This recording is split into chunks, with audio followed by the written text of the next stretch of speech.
आज भले ही लोग काले जादू पर विश्वास ना करते हों, लेकिन काले जादू का इतिहास वेदों के काल का है। काले जादू के ऊपर पूरा का पूरा एक वेद लिखा गया है। दुनिया के लगभग 99% लोग ना तो काले जादू को कभी समझ पाए हैं और ना ही इसके पीछे के रहस्य को जानते हैं।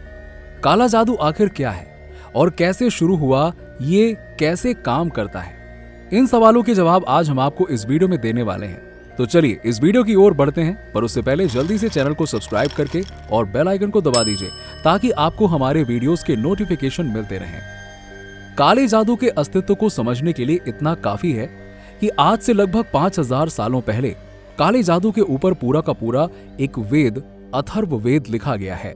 इस वेद में काले जादू से जुड़ी हुई तमाम जानकारियां हैं जो ये बताती हैं कि काला जादू कैसे काम करता है और इसको भारत में वेदों के समय में किस तरह से मंत्रों और साधनों के जरिए लोगों की भलाई के लिए इस्तेमाल किया जाता था। अब आपके मन में यह सवाल उठ रहा होगा कि आखिर काले जादू का जन्म कैसे हुआ और कहां से यह शुरू हुआ काला जादू। दोस्तों, काला जादू भारत की ही देन है। भारत के उत्तरी भाग और दक्षिणी भाग में काले जादू से जुड़ी तंत्र विद्याओं की शिक्षा पुराने समय में दी जाती थी और आज भी दक्षिण भारत और उत्तरी भारत में काले जादू को जानने वाले लोग और वहां के लोगों में काले जादू के प्रति विश्वास देखने को मिलता है। भारत में कई ऐसे मंदिर भी हैं जहां पर काला जादू सीखने वाले तंत्र विद्या साधक इन मंदिरों से तांत्रिक शक्तियों को प्राप्त करते हैं।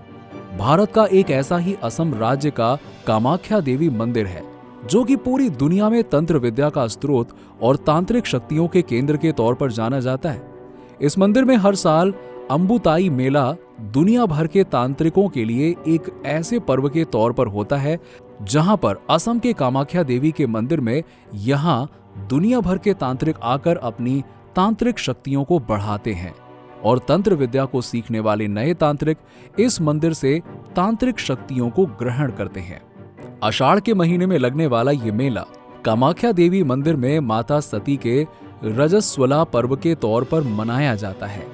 कहा जाता है कि इस दौरान माता सती का मासिक धर्म होता है और इसीलिए 3 दिनों के लिए मंदिर का दरवाजा बंद किया जाता है और मंदिर के अंदर गर्भगृह से इन 3 दिनों में गर्भगृह के जल के बहने की जगह रक्त बहता है।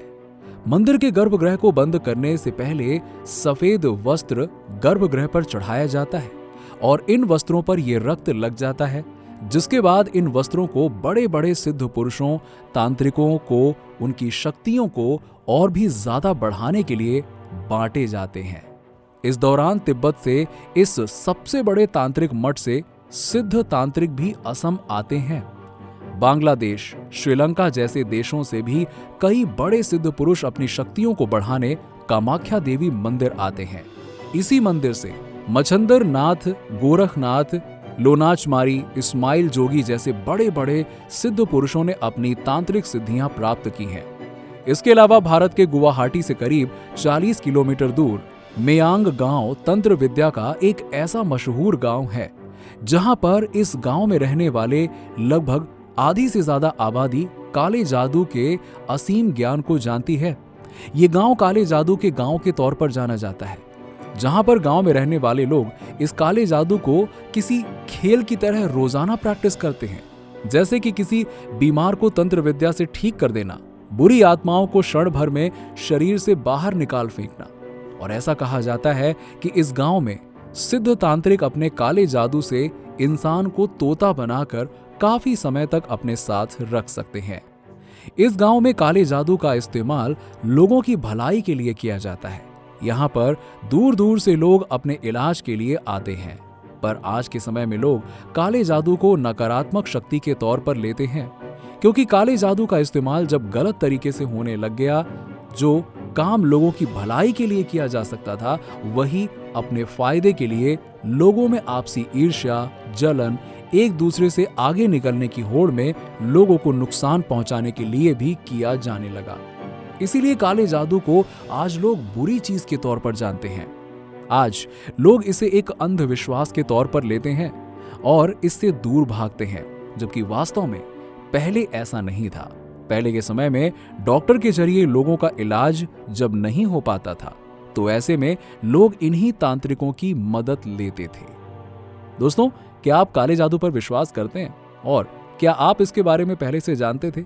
हमें कमेंट सेक्शन में कमेंट करके बताइए और चैनल को सब्सक्राइब कर लीजिए।